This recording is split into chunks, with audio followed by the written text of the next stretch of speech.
안녕하세요. 골드윈의 리정입니다. 오늘은 2024년 12월 31일 저녁 9시가 되는 시간인데요. 곧 24년도 이제 마무리가 되겠네요. 기획 특집으로 두 번째 영상은 25년도 외국인 정책 방향에 대한 영상으로 시작을 하겠습니다.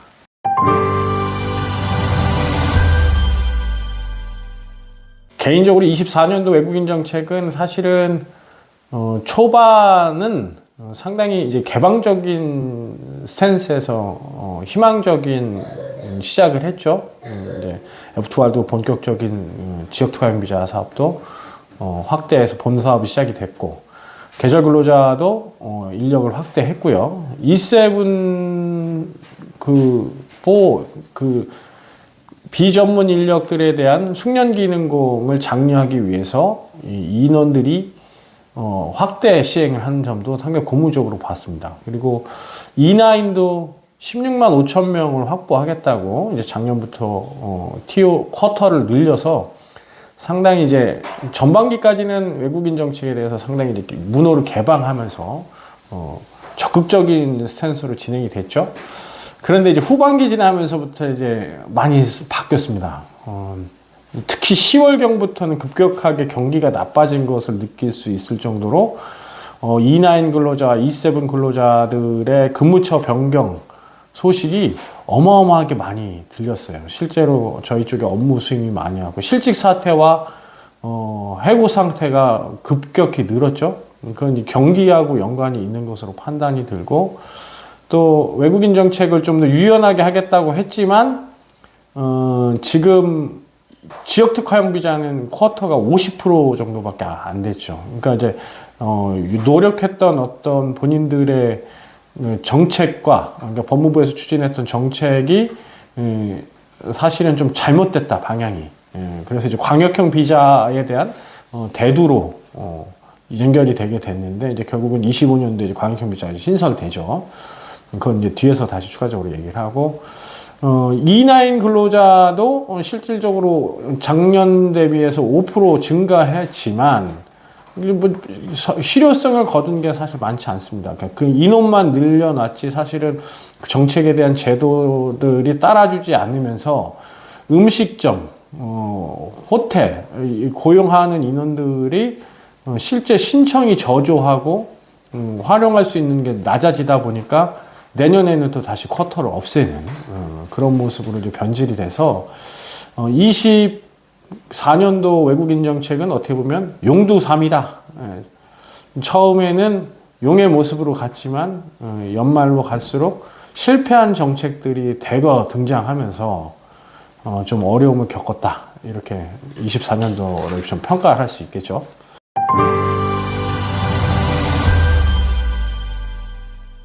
그렇다면 25년도 외국인 정책은 어떻게 갈 것이냐, 뭐 이거 상당히 조심스럽기는 한데 제가 이제 바라보는 관점에서 좀 몇 가지 특징적인 것들이 있어요. 첫 번째는 이제 외국인 유학생에 대한 유치 활동이 지금 지방대 중심으로 해서 활기차게 벌어지고 있어요. 벌써 20만 명에 육박을 하기 때문에 27년도까지 30만 명의 목표에 도달하겠다는 교육부 정책과 유일하게 이제 좀 궤를 같이 하고 추진이 되고 있는 외국인 정책이죠. 그래서 아마 내년도 유학생은 더 늘어날 것으로 판단이 됩니다. 현재 20만 명인데 내년도 정도 되면 22만 명에서 23만 명 정도는 충분히 달성되지 않겠느냐. 22만 명 정도는 가겠죠. 27년까지 30만 명이니까. 그래서 22에서 22만 명 수준까지는 도달할 것으로 이렇게 보여지고, 반면에 외국인 정책 중에서 이 유학생 정책에 이제 어려움이 있어요. 그것은 이제 디파짓에 대한 문제거든요. 그러니까 이제 잔고 증명을 해야 되는데 이게 일반적으로 한국 돈으로 한 2천만 원 정도 됩니다. 이게 대체로 지방대에 들어오는 유학생들이 동남아나 중앙아시아라고 봤을 때 잔고 증명에 대한 2천만 원 이 룰이 사실은 상당히 어려움이 있어요. 요거에 대한 어떤 보완 대책이 있어야 될 것으로 보이는데 이거를 과연 법무부에서 완화시켜 줄 것이냐, 요거는 조금 앞으로 지켜봐야 될 숙제라고 저는 판단을 합니다. 그렇지만 외국인 유학생은 계속 증가할 것이다, 이렇게 볼 수 있고요. 두 번째는 이제 E9 근로자에 대한 정책이에요. 이제 13만 명으로 인원 쿼터를 줄였습니다. 16만 5천 명에서 13만 명으로 쿼터를 줄였는데 경기가 이제 좋지 않을 것을 반영을 한 거죠. 근데 이것도 이제 숫자 노름으로 자꾸 가니까 사실은 조금 계속 우려스러워요. 이거 이제 주묵구구식이다라고 제가 얘기를 하는데, 총량제를 선포할 때 이 총량제 선포하는 과정에서 이 총량제 선포하는 그 업무 체계도를 사실은 좀 관찰을 해보고 싶어요. 이 산업의 통계를 반영하고 하는데, 이게 법무부에서 주도를 해서 쿼터를 반영하지만 이 컨트롤 타워가 사실은 법무부만 될 수가 없죠. 고용노동부하고 지식경제부하고 다 같이 해서 낸다고는 하지만, 이게 이제 사실 컨트롤 타워가 필요한데 3만 5천 명을 줄인 그 근거에 대한 내용을 사실 또 발표를 하지 않아요.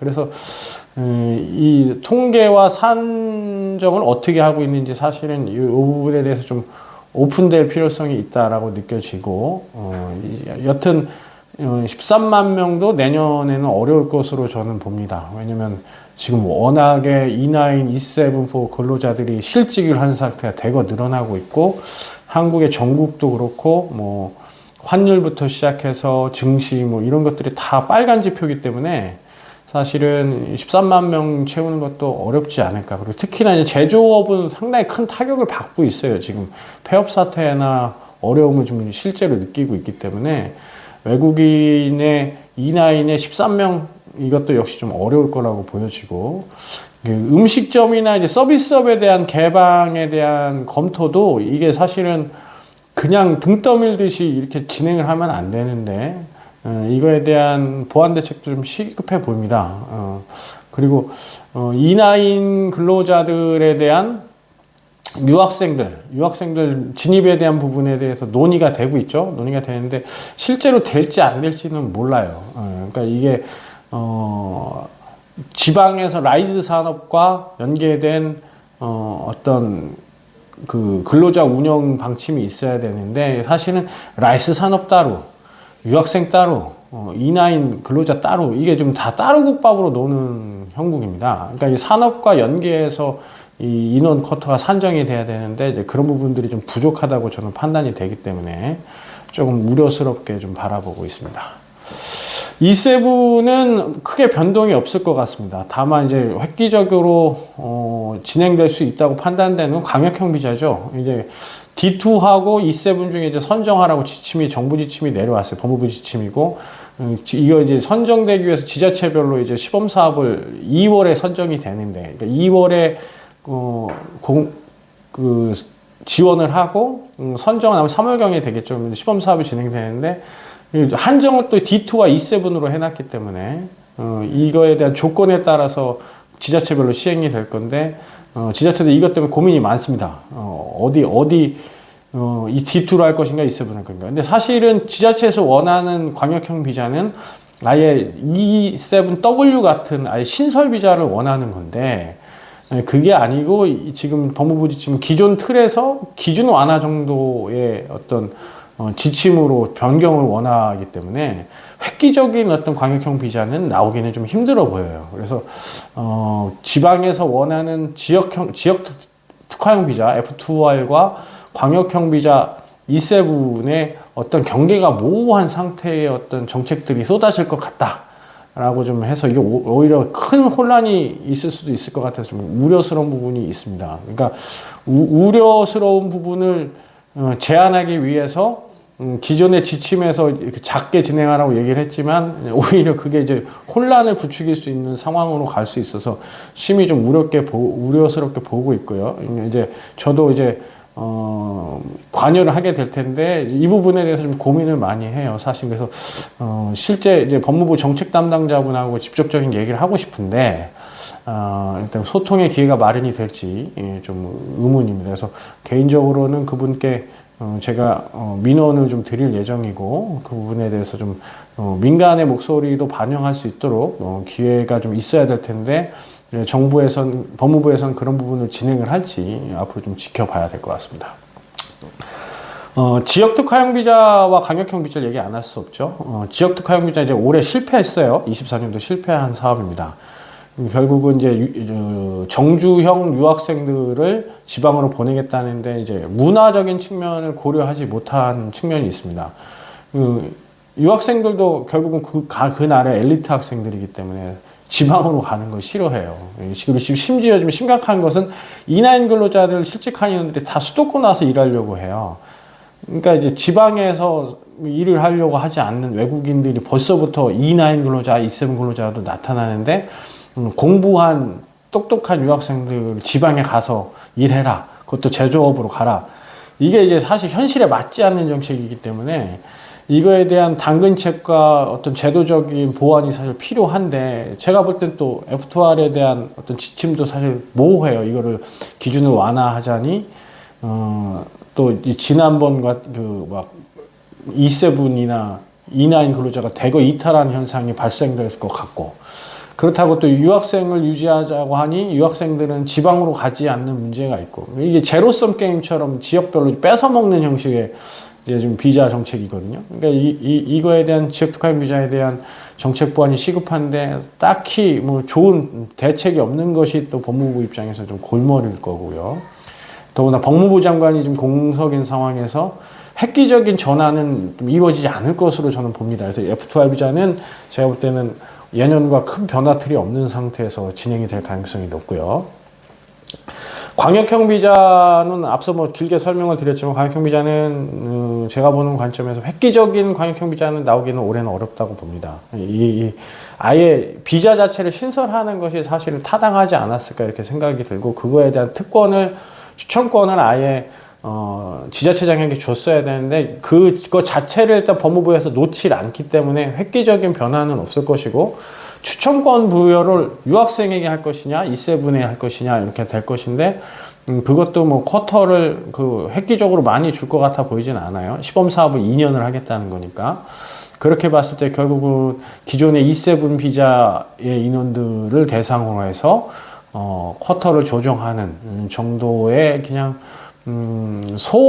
소규모의 이제 비자 정책이 나올 것으로 이렇게 예상이 되는데 이것은 이제 좀 더 전향적이어야 되겠다라고 판단을 하고 있지만 지금 전국을 봐서는 올해는 전향적인 어떤 제도가 나오기는 좀 힘들어 보입니다. 정권도 교체될 가능성이 높고 또 이 사업을 추진했던 법무부 장관이 지금 현재 공석이기 때문에 이게 정상화되려면 제가 볼 때는 반년 이상 소요될 것으로 보여서 그러면 이제 또 26년 정책을 준비해야 되는 과정으로 넘어가기 때문에 어떤 획기적인 정책으로 전환되기는 좀 어려워 보인다 이렇게 평가할 수 있겠습니다.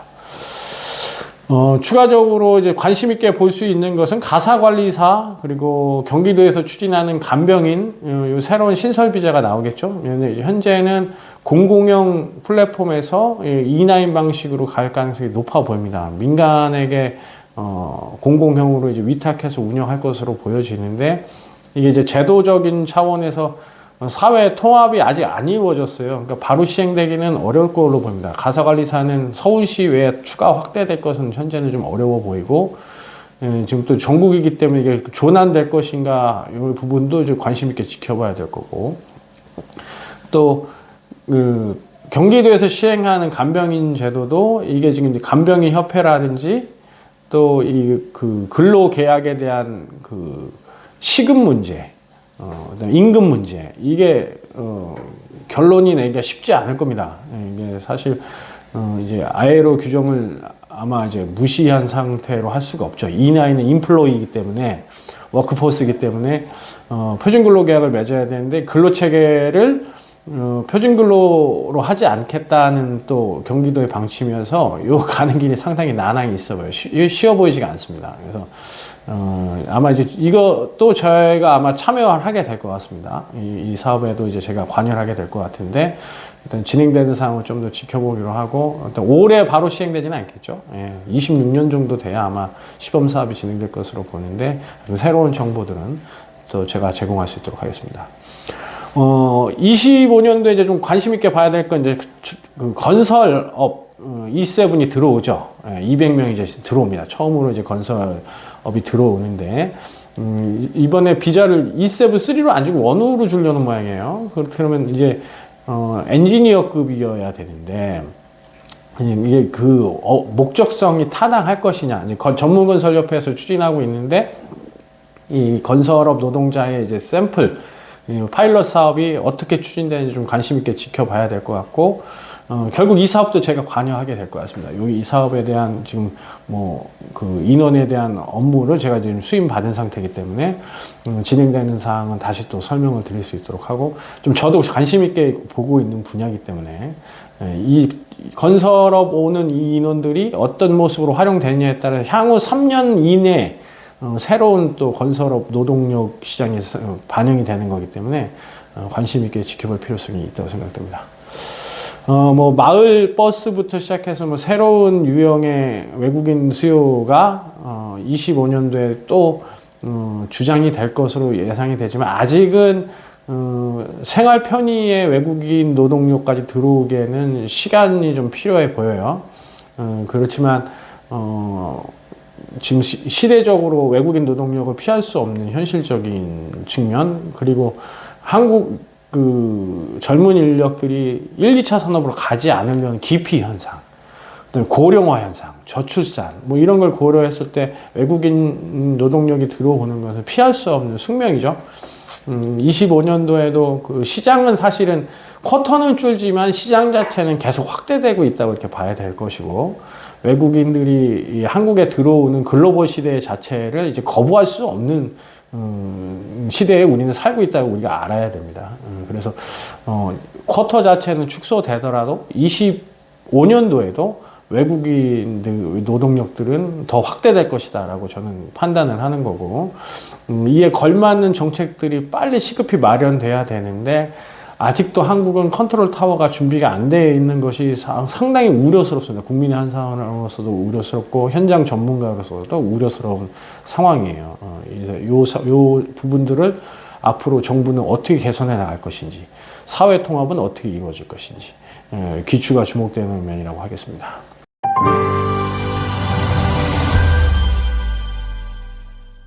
네. 저희는 25년도에도 한국의 외국인 인력 시장과 비자의 어떤 중추적인 역할을 하기를 희망을 하고, 이 시장과 산업에서 선도하는 역할을 수행할 수 있도록 혼신의 노력을 다하도록 하겠습니다. 영상이 오늘 좀 기네요. 새해 복 많이 받으시고요. 저는 더 알찬 정보와 컨텐츠를 가지고 25년에도 또 인사를 드리도록 하겠습니다. 끝까지 시청해주셔서 감사합니다. 지금까지 골드인의 유지영이었습니다. 감사합니다.